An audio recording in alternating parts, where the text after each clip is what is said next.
Aabot sa 40 pamilyang nasunugan sa Barangay Apolonio Samson sa Quezon City. Nadamay din sa sunog ang 10 silid-aralan ng kalapit na eskwelahan. Balitang hatid ni Mav Gonzalez.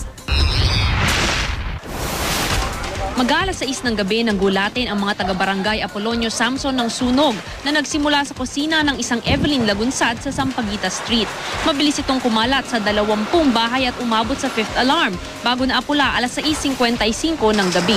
Walang namatay pero 4 ang nagtamo ng minor injuries galing sa sunog, habang tinatayang nasa 40 pamilya ang apektado. Nasa 3 milyong piso naman ang halaga ng pinsala ayon sa Bureau of Fire Protection.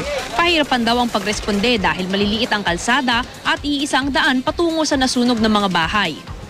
Sa bilis ng pagkalat ng sunog si Aling Luz Biminda, ilang gamit at ang 2 aso na lang niya ang nailigtas. Meron kasi kaming kapitbahay na nagluluto, pumutok yung gasol. Takbuhan na yung tao. Ang laki na ng apoy paglabas namin ng bahay, sa likod lang namin. Kwentro ng isang saksi sa mga bombero, minarinig itong pagsabog bago magsimula ang apoy. Damay din sa sunog ang 10 classrooms, bukod pa sa home economics room at ilang laboratories ng Apolonio Samson Elementary School. Yung port natin mag-serve na for the evacuation. Yung clothing po, sa atin po galing barangay din, then mga kapitbahay natin tumutulong naman po. And in a while po, baka dumadini po yung local government natin.